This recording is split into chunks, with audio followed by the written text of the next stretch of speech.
Es la novela de Marta Robles, y qué duro. Bueno, si se me oye bien, sí. Bueno, buenas tardes. Yo creo que me lo voy a poner aquí. Muchas gracias por recibirme en Galapanuar. Gracias, Jimena. Gracias a todos vosotros por estar aquí hoy. Para mí es muy emocionante ver este corto. Es la segunda vez que lo proyecto. Dentro de poco va a estar en Movistar Plus y bueno, pues por desgracia en las redes no lo van a poder ver porque evidentemente pues cuando quieran verlo tendrán que acceder a la plataforma y ahí lo verán mejor. Este corto de La chica a la que no supiste amar no tiene mucho que ver con lo que se hace ahora en el cine en España. Es un noir muy anglosajón, muy británico, tiene mucha influencia de Guy Ritchie y me parecía que servía para que, sobre todo, los jóvenes se acercaran a una parte muy importante del mensaje que se cuenta en La chica a la que no supiste amar. Tamara González, la codirectora del corto, y yo teníamos muy claro que queríamos hacer una imagen de impacto completamente distinta en la que además la música vehiculara un poco todo el mensaje, que fuera parte del mensaje en un mundo repleto de sordidez donde se puede matar a una persona y al segundo siguiente estar tomándose una copa con la misma música de fondo. Ha sido una aventura muy extraordinaria para nosotras y me hace mucha ilusión saber que, sobre todo a los más jóvenes, que a veces cuesta hacerles llegar el mensaje de lo que sucede en esos sitios de lucecitas de colores que todos sabemos dónde están y que simplemente giramos la cabeza al verlos, pasan cosas como esta. Así que muchísimas gracias. Os tengo que decir que ese malo, perverso y malísimo rubio que hay ahí es mi hijo mayor, que es actor. Y el pobrecillo me decía algo debo haber hecho bien, mamá, porque le doy un asco a todo el mundo. Todo el mundo. Y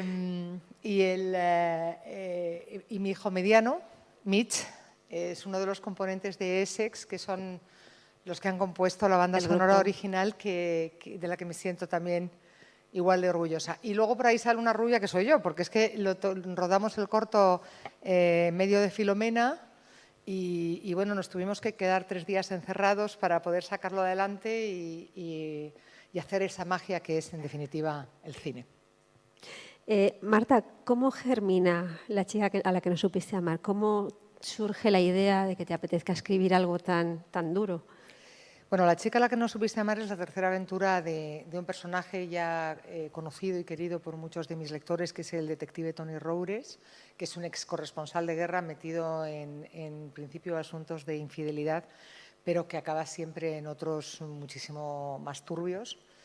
Y que yo quería que fuera precisamente un ex corresponsal de guerra para que tuviera una visión más lúcida de la realidad, una visión desde la que se sabe que no hay nadie bueno ni malo, sino que el bien y el mal está dentro de nosotros y puede emerger dependiendo de las circunstancias en las que nos encontremos.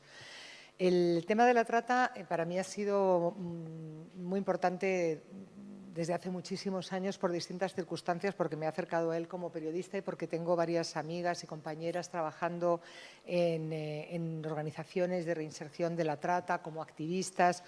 Y es más, hace como 12 años ya quise escribir una novela sobre la trata, pero me convencieron de que todavía no se sabía suficiente en la sociedad y que era imprescindible que tuviéramos más información, que hubiera más documentales, más libros de no ficción sobre el mundo de la trata, para que realmente a la sociedad le calara el mensaje. Y entonces una de mis amigas activistas, que es Mabel Lozano, contactó con un exproxeneta arrepentido que tenía ya sus propios diarios y a partir de ahí ella decidió hacer un documental, como siempre, pero finalmente decidió, porque la convencí yo, la llevé a una editorial que conoces bien, que es Al Revés, para que escribiera un libro. Entonces ella no había escrito nunca, yo me puse de editora de mesa suya, que para eso es mi hermana, eso se hace solo con una hermana, tantos libros después, pero fue muy provechoso porque la verdad es que hizo un grandísimo trabajo y porque pude conocer todos los pormenores que me faltaban por atisbar dentro del mundo de la trata. Y a partir de ese momento fue cuando decidí que era imprescindible escribir una novela, por una razón, porque pensé que la sociedad está tan absolutamente endurecida en nuestros días que precisamente por tener tanta información sobre determinados asuntos, en este caso sobre la trata, ya no le conmueve absolutamente nada, ni las declaraciones, ni los testimonios de las víctimas, ni los reportajes que se hacen en vivo en los propios burdeles, absolutamente nada.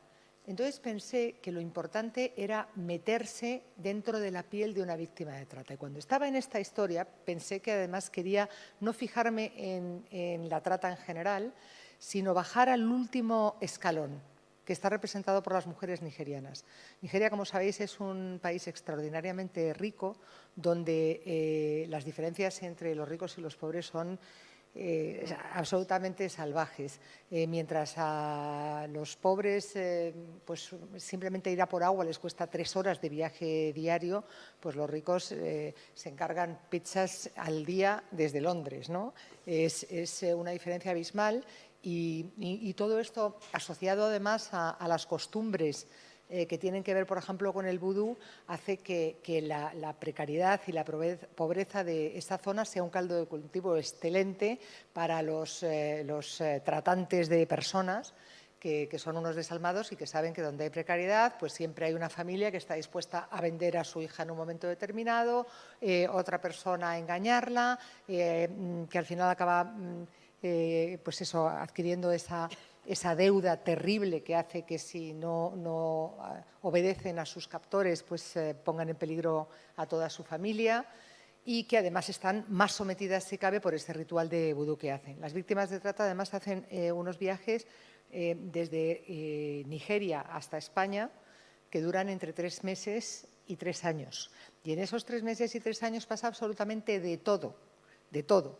Las dejan embarazadas, por supuesto las violan, les quitan a los niños, las hacen abortar, matan a algunas, hay secuestros, hay asesinatos, hay absolutamente de todo. Y cuando ellas llegan a España de las maneras más peregrinas, por ejemplo, Blessing, mi protagonista, llega entre los hierros de un todoterreno totalmente retorcida, pues piensan que van a ver un rayito de luz.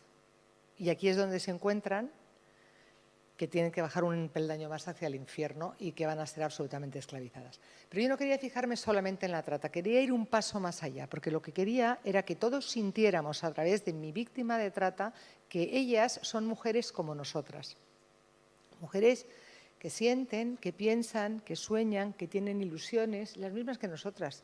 Quieren trabajar, ser felices, que las quieran, tener una familia y les pasa lo mismo que a nosotras, que a veces les sale bien, a veces les sale mal, a veces se enferman y no solo de un catarrito, también por ejemplo de un cáncer de mama, que es una tragedia para cualquiera de nosotras, pero acompañada, informada, en un entorno de amor que nos ayuda a sobreponernos de una enfermedad grave que nos atemoriza muchísimo a todas. Ellas están completa y abrumadoramente solas, porque incluso las otras víctimas de trata no son en absoluto sus amigas, sino sus rivales en hacer aquello que más les repugna. Esto surge porque, hablando con uno de mis grandes amigos, que es un policía de la UCRIF, que están especializados precisamente en todo esto y que son los que persiguen la trata en España, de pronto le dije, Pepe, ¿me puedes decir cuántas víctimas de trata han tenido cáncer en España? ¿Cáncer de mama? No estaba. No sé. Yo no conozco ninguna. Me fui a ver a mis amigas oncólogas, me fui a ver a la oncóloga jefe del Ramón y Cajal y me fui a ver a oncólogos de toda España y les pregunté, ¿tenéis constancia de alguna víctima de trata que haya tenido un cáncer de mama? No. Tenemos constancia de mujeres inmigrantes que han venido y que han sido tratadas, porque aquí se trata a todo el mundo, pero víctimas de trata, no, ninguna. Teniendo en cuenta que de cada 10 mujeres, 2 tienen cáncer de mama y que además, en concreto, en las mujeres negras es mucho más agresivo, es imposible que no haya habido víctimas de trata con cáncer de mama. Lo que no sabemos es qué ha pasado con ellas. Marta, en un tema tan terrorífico, teniendo que haberte documentado, haber bajado a ese último peldaño, ¿ha habido algún momento en que hayas necesitado tomar distancia y respirar? Después, porque yo cuando me meto en el infierno quiero quemarme del todo. Pero de todos modos, te aseguro que no he tomado mucha distancia porque no quiero distanciarme del tema. Después de estar hablando con 5 víctimas de trata, que fueron las personas que me contaron pues, cómo se movían, cómo eran sus historias, algunas... No sé, algunos detalles increíbles, ¿no? Que salen reflejados de pronto en la novela, ¿no? Esas historias de que en África hay muchos países donde las madres les pasan piedras por los pechos a las mujeres para que no les crezcan y no se les vean y así no sean atractivas para los hombres y no las violen o no las secuestren o no las maten. Bueno, tantas cosas que me fueron contando de sus propias familias, de toda la historia, que realmente dije, no me puedo desvincular de este mundo. Cuando acabé la novela, el último día, porque es una novela que ahora hablaremos, que aparte de trata tiene otras muchas cosas y tiene mucho cine y mucha música y mucha poesía, pero realmente me pasó algo terrorífico y es que una de las víctimas de trata, bueno, una persona que trabaja con ellas, me llamó para decirme que estaba hecha polvo. Y dice, ella lo está pasando muy mal. Y digo, ¿que ha sucedido algo? Y me dijo, pues nada, que su padre, ya sabes que a su padre le quería mucho. Y digo, sí, claro, a su padre le quería mucho y a su hermana también, porque en realidad la que le había vendido a ella era su madre y entonces siempre confiaba mucho en su padre. Pues su padre le ha descerrajado un tiro en la tripa a su hermana porque estaba embarazada. Con lo cual, claro, son unas tragedias tan constantes, tienen que reconstruirse tantas veces que no me parece justo ni oportuno tomar más distancia de la necesaria. Con respirar ya me vale para seguir, por lo menos a su lado, muchas veces para escuchar, algunas veces para trasladar su mensaje y, en fin, darles la voz que ellas tantas veces no tienen, ¿no? Y para concienciar a la sociedad. Pero ahí quiero seguir poniendo mi granito de arena desde el periodismo y, por supuesto, desde la literatura, que creo que es desde donde más se toca el endurecido en corazón de la sociedad. Desde luego. Has mencionado antes el tema del vudú. Es algo que también vemos en el corto y que está muy presente en la novela. ¿Cómo influye el vudú en este tipo de culturas? Bueno, una de las cosas más curiosas que me cuenta la gente es que me hace mucha gracia porque en los encuentros a veces me preguntan, ¿pero cómo es posible que en el siglo XXI haya gente que cree en el vudú? Digo, pero vamos a ver, si aquí nos leemos los horóscopos todos los días. Es que es increíble, es la religión ancestral y forma parte de sus creencias, de su tradición, de su cultura y de su vida. Y, claro, lo que contribuye es a que el sometimiento sea aún mayor. El sometimiento llega ya directamente con la captación y a través de la deuda, pero si añades una creencia ancestral que forma parte de tu vida, porque es que ellas las hacen unos rituales de vudú antes de venir a España, que son unos rituales pavorosos, un poco como el que hemos visto en el corto, donde ellas están desnudas, donde cogen partes de su cuerpo, pues pelo, las uñas, lo mezclan con bebidas extrañas y bueno, las atemorizan tantísimo que se creen que si no hacen lo que les piden, además es que se van a volver locas.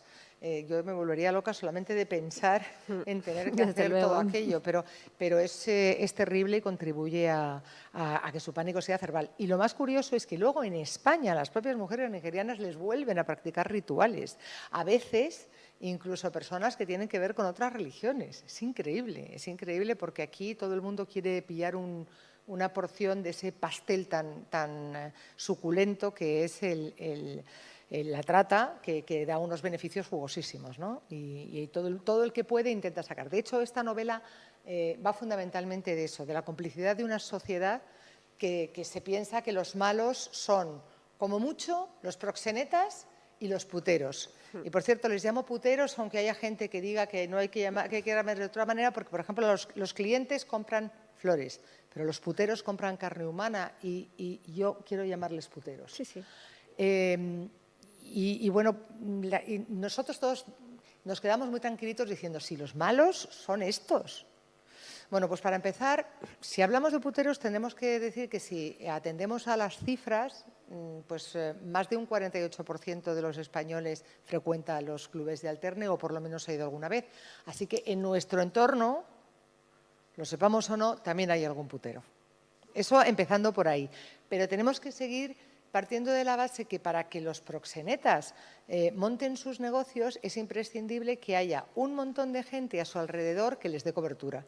Los bancos, los dineros, los abogados, las estructuras legales, los policías corruptos que tapen lo que están haciendo e incluso los médicos. Hay médicos que a lo que se dedican es atender a las mujeres de los clubes de alterne para tenerlas en perfecto estado de revista y las sangran y nunca, mejor dicho, porque incluso les cobran por esas revisiones pues lo que les da la gana y todo eso va aumentando su deuda, la deuda que tienen con los proxenetas. Y además de todos esos, estamos nosotros que todos sabemos dónde están los puticlubs, dónde están esas lucecitas de colores. Y sabemos, porque nos lo han contado 1.000.000 de veces, que tras esas rejitas pequeñas y tras esas ventanitas diminutas están mujeres esclavizadas. Pero miramos para otro lado. Con lo cual, yo lo que quería hablar era un poco de la complicidad de la sociedad y cómo los malos no tienen cara de malos, cómo muchas personas con las que convivimos a diario, con las que nos tomamos un café, que son estupendos con sus niños y con sus perros, son capaces de muchas cosas, de darle cobertura o de ser cómplices incluso de un asesinato de una mujer que no vale nada, que es como un producto de usar y tirar y que no vale nada absolutamente ni para los proxenetas ni para los propios puteros. Muchas de estas chicas le cuentan a los puteros, que son personas de bien, fuera de los burdeles, sus propias historias. Y a ellos les da igual, ¿qué van a hacer? ¿Ir a casa y contarlo en casa? Pues evidentemente no. Entonces, a mí me parecía que era muy importante ofrecer toda esa imagen e incluso alguna más, ¿no? Que tampoco tenemos mucho en la cabeza. Y es que nuestros hijos también son caldo de cultivo para acabar volviéndose puteros por varias circunstancias. Primero porque desde muy jovencitos ya tienen acceso a través de las redes a la prostitución y empiezan a pensar que el sexo real es esa parodia que les ofrecen sus pantallas. Y precisamente los chicos asocian, y los proxenetas tratan además de abocarles a ello, asocian la prostitución y el ocio y van muchas veces a los burdeles pues a las despedidas de solteros o a celebrar sus cumpleaños y las chicas de los burdeles temen profundamente que lleguen los jóvenes porque son los más crueles de todos, son los que son capaces de pedirles las abyecciones mayores y si además ellos se resisten o se niegan, entonces las maltratan, las vejan, las golpean, es tremendo. Sí, sí. Como estáis viendo, os tuteo, la chica a la que no supiste llamar tiene dos formas o dos lecturas, dos maneras de abordarla. Eso es la belleza o la importancia de este libro. Quien quiera entregarse más, quien quiera llegar al trasfondo, va a encontrar a Blessing con toda esta historia que está reflejando Marta. Pero aparte de ello tenemos un thriller, una intriga del detective Roures. Así es, una intriga que comienza de una manera muy particular. Comienza con después de primero hay una primera escena que es prácticamente la que habéis visto en el corto. Y en la siguiente escena lo que vamos a ver es al detective Roures, que está en su casa, el pobre, en el barrio de Malasaña, en su pisito tan contento, y de pronto me llaman al telefonillo a las 6 de la mañana, tú, y desde abajo oye la voz de un excompañero de las guerras, un fotógrafo, al que él creía estupendamente casado, viviendo feliz en Castellón y tan contento, y le llama con una urgencia tremenda para decirle, bueno, sube y le cuenta que es que necesita, por favor, que se vaya a Castellón con él a desentrañar el misterio del asesinato de una mujer nigeriana que acaban de asesinar ya que ha aparecido muerta en una acequia, que es una mujer prostituida y que tiene que averiguar quién la ha matado. Y él le pregunta que por qué, y dice, porque es que resulta que los proxenetas nigerianos han decidido que el que la ha matado soy yo. ¿Y por qué han decidido eso? Pues han decidido porque es que yo iba a verla todas las noches al burdel. Bueno, ¿y qué más te da? Que te digan lo que sea. Dice, bueno, es que me están amenazando con hacerme vudú. Y él dice, pero hombre, pues si te están amenazando con hacerte vudú, ¿a ti qué más te da? Y dices que acabo de volver del Hospital General de Castellón, donde ayer fue ingresada mi mujer, después de que encontráramos un muñequito con unos alfileres y con el pelo de mi mujer, y de pronto uno de ellos en la garganta, y de pronto ella se quedó sin respirar, la tuvimos que ingresar en el hospital y hasta muchas horas después hemos pensado que se iba a morir. Ahí comienza la historia de la que no contamos más para que la podáis leer todos, porque es apasionante. El detective Roures te ha acompañado desde hace un montón de tiempo. Tienes muchos libros anteriores a este, es una saga con diferentes historias. ¿En algún momento te ha sorprendido, ya que os conocéis y sois amigos de tanto tiempo? Me sorprende constantemente, pero te diré que se parece bastante a mí. A mí desde que empecé con esta saga, a menos de 5 centímetros, me hace mucha ilusión porque siempre me encuentran los lectores en las mujeres que van apareciendo, que a mí me parecen que siempre tienen mucho punto. Y yo lo agradezco mucho, pero en realidad cuando me dicen, ¿tú dónde estás? Y digo, yo estoy en Roures. El detective Roures se llama Roures porque todo el mundo me dice, ¿cómo le has puesto Roures? Como el de Mediapro, el independentista este, ¿por qué? ¿Por qué tú eres independentista? ¿Eso qué tiene que ver? ¿Eres catalana? ¿Qué hay? Bueno, Roures es Robles en catalán y es Carballo en gallego y Carvalho, Carballo, el Carballo de Vázquez Montalbán en portugués. Yo tuve la suerte de conocer a Manolo Vázquez Montalbán, tenía una buena relación con él, incluso me mencionó en uno de sus libros, y para mí ya salir con su nombre era como salir con la capa del primo de Zumosol. Pero más allá de todo eso es que Roures es Robles y es mi nombre y es el nombre de mi padre. Y mi padre se llamaba Antonio Robles y le llamaban Tony. Y entonces, pues mi padre, si algo no quería es que yo fuera periodista y mucho menos escritora. Tanto es así que no solo no me pagó la carrera, sino que cuando yo decidí hacer periodismo me dijo, volverás aquí a que te dé de comer. Wow. Luego no me fue tan mal, ¿ves? No. Pero mi padre murió hace, pues a ver, 15 años, porque yo estaba embarazada de mi hijo Luis. Y llevábamos casi 10 sin hablarnos y teníamos una relación un poco tortuosa. Y entonces iba a hacerse una operación sin ningún tipo de riesgo, de corazón, pero que era una cosa muy sencilla. Y de pronto pues mi madre me llamó y me dijo que se estaban divorciados, pero me dijo que mi padre que se quería reconciliar conmigo, que por favor que fuera, y yo fui.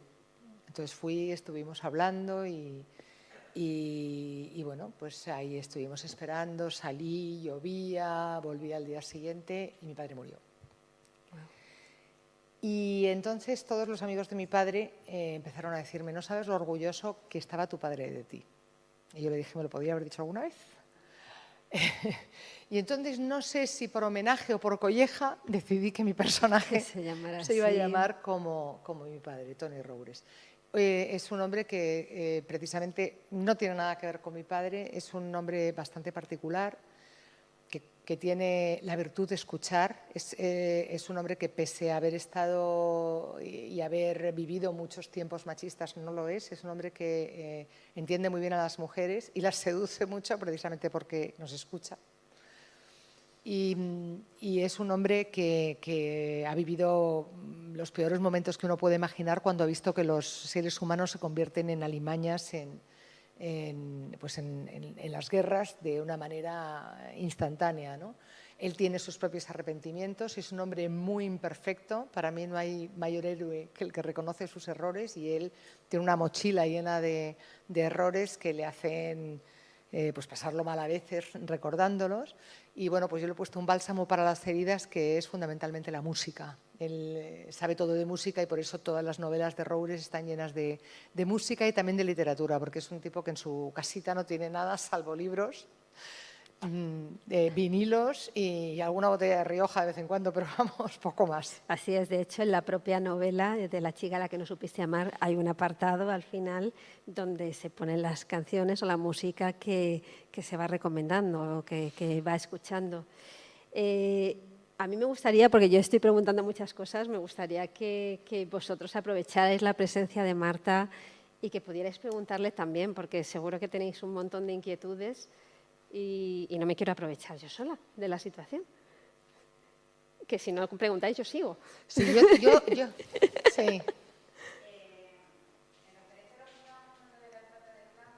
Trata de mujeres, mejor, porque hay blancas, negras, chinas, rusas.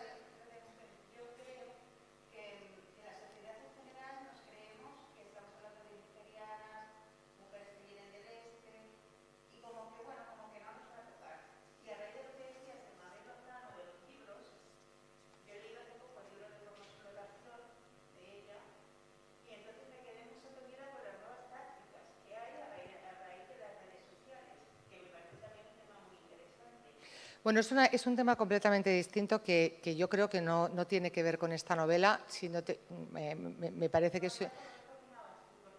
Bueno, yo sobre todo el tema de las redes sociales y de Internet, tengo una opinión que todavía está haciéndose, porque por una parte yo no quiero criminalizar la pornografía, porque no es toda la pornografía.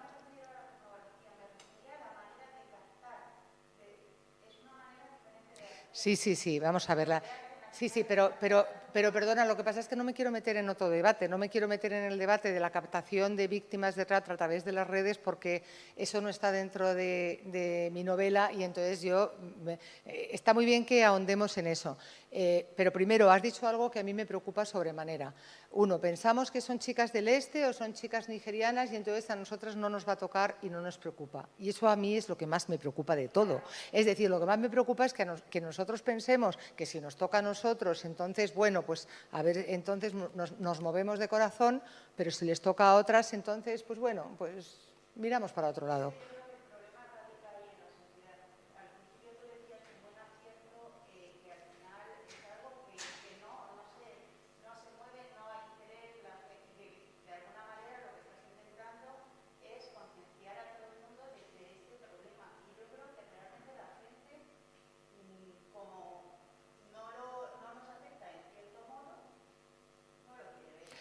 Bueno, la gente que somos todos, lo que pasa, creo yo, que eso es algo muy importante, es que todos somos cómplices.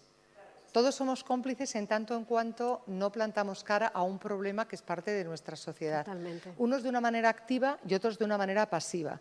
Unos, pues queriendo decir, bueno, pues a lo mejor esto que me interesa más de la trata, hablo de ello, pero esto que no me interesa, pues ¿qué más da? Ah, si tiene que ver conmigo, entonces pues me voy a preocupar, pero si no, porque, en fin, parece que es un problema que no tiene nada que ver. Yo no estoy hablando de cosas imposibles como, por ejemplo, de que mañana vaya a desaparecer la prostitución en el mundo, porque tampoco va a desaparecer el hambre, la maldad, los asesinatos o las estafas. Lo que me gustaría es que entre todos pudiéramos plantarle cara a los problemas que tenemos, fuéramos conscientes de que las víctimas de trata son mujeres exactamente igual que nosotras, aunque sean del este, aunque sean nigerianas, sean captadas a través de las redes o en sus propios países de origen, me da exactamente igual, son todas iguales que nosotras, tienen los mismos derechos, el primero a la identidad, y desde luego no solo son víctimas de trata, sino son víctimas de nuestra propia falta de compasión. Y como bien dice Shakespeare, cuando dejamos de sentir el dolor ajeno, acabamos convertidos en monstruos. Así que estaría bien que nos lo planteáramos y que pensáramos eso, que da lo mismo cómo se produzcan las captaciones o si las mujeres son de un lugar u otro del mundo. Lo importante es que son personas exactamente igual que nosotras. Yo sobre todo me quiero quedar con algo que a mí me ha parecido muy importante que ha dicho Marta y en lo que yo estoy de acuerdo, y es la magia de la literatura. En el periodismo, en la prensa, pues vemos constantemente noticias pues, de este tipo y de muchos más y pasamos página. En el telediario son minutos, segundos de información y pasamos, podemos desconectar. La literatura nos permite involucrarnos y sentir más allá y saber exactamente qué está pasando, aprender de ello e intentar empatizar, ¿no? Y fíjate que en este libro, si te das cuenta, por ejemplo, el sexo que hay es sexo lúdico, pero, por ejemplo, yo nunca pongo el sexo de las mujeres prostituidas por una cuestión de respeto. Sí. No me gusta nada que en los libros, me da igual que sean libros de realidad o de ficción, no me gusta nada que de alguna manera se revictimice a las víctimas volviendo a poner todo eso por lo que pasan. Totalmente. El sexo en mis libros, si te has dado cuenta, es Sí, un matiz, es algo absolutamente lúdico. Los que se lo pasan bien con el sexo, muy bien, pero ellas no quiero no te recreas en el dolor. Recrearme en esa barbaridad. Sí, querían hacer una pregunta.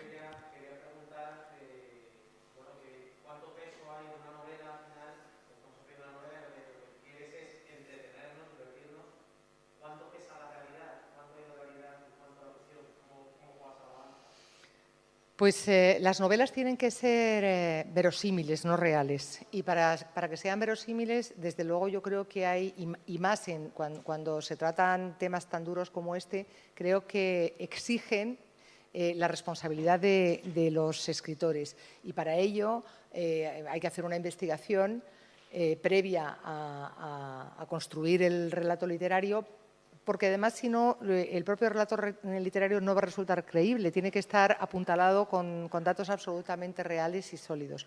Con lo cual, los datos que tienen que ver con el mundo de la trata, pero no solo la trata, sino con otros apartados que aparecen también en la novela, son absolutamente reales. Y los sentimientos, los personajes y la trama es pura y dura ficción. Entonces, en este libro, además de la trata de mujeres con fines de explotación sexual, se habla del juego, que es una de las lacras más brutales que hay en nuestra sociedad también, y otra que además hacemos así como si no existiera. Cada vez tenemos más locales de juegos, cada vez tenemos más ludópatas, más personas enganchadas, y nos damos la vuelta y miramos hacia otro lado como si la cosa no fuera con nosotros, ni con nuestros hijos, ni con nuestros amigos, ni con nadie. Y ahí está aterrorizándonos. Otra investigación que hace el detective Roures en este libro es de las pastillas que consumen los adolescentes y los jóvenes, e incluso los adultos a veces, que muchas veces encima están completamente adulteradas, y cuando las personas llegan a los hospitales se encuentran con que allí no saben cómo tratarlos porque no saben qué hay dentro de las pastillas. O sea, hay mucho reflejo de la sociedad, lo que es un reflejo de esa trastienda de la sociedad que se esconde detrás de las personas que parecen buenas. No con las que tienen cara de malos, porque aquí vemos que hay un proxeneta que tiene cara de malo, que puede haber la gente de su alrededor que tiene cara de malo, pero que hay otros muchos malos que además pretenden no serlo, porque en definitiva tampoco son tan malos. Oye, simplemente ha venido este hombre que le hago un contrato, pues yo se lo hago y ya está, ¿no? Y estoy contribuyendo a todo esto que sucede. Entonces es un poco una manera de que nos miremos a nosotros mismos en la trastienda. Todos tenemos escaparate y trastienda, hasta el más santo tiene escaparate y trastienda. Entonces yo creo que conviene que hagamos acto de contrición y que no echemos balones fuera. Siempre es la gente, los demás, los otros, los de aquí. Y esta es una reflexión particular. Una reflexión que déjame decir que es muy entretenida, es muy divertida. Sí. Y tú decías algo que me parece importantísimo. Esta novela tiene dos lecturas. Tiene la posibilidad de que uno profundice en todos estos asuntos de denuncia que son muy característicos en la novela negra y que a mí me gusta señalar porque yo soy una mujer muy comprometida y lo he sido siempre en el periodismo y en la vida y no podía dejar de serlo en la propia literatura. Pero realmente, aparte de eso, hay una novela construida con una estructura muy sólida, muy bien abrochada, que va a mantener al lector en vilo desde el principio hasta el final y con unos personajes muy sorprendentes. Hay otra trama más de infidelidad y en definitiva, aquí hay una reflexión sobre si somos capaces de amar y sobre lo difícil que es amar a unos, a otros, a los que tenemos al lado e incluso a nosotros mismos, ¿no? Totalmente. Bueno, pues yo creo que hasta aquí de momento la charla con Marta. Ahora vamos a dar paso a la siguiente mesa en la que también va a estar Marta hablando de pasiones carnales. Va a estar Javier Santamarta, Javier Velasco Aliaga, Almudena García Páramo. Entonces vamos a tomarnos 5 minutitos, cambiamos escenario. Yo hoy me quedo a vivir aquí, me quedo a vivir. Muchísimas gracias por atender esta charla de La chica a la que no supiste amar. Me ha hecho una enorme ilusión compartir el corto con todos vosotros, de verdad, para mí ha sido muy, muy excepcional. Y bueno, pues yo solo espero que La chica a la que no supiste amar os toque el corazón. Muchas gracias. Gracias.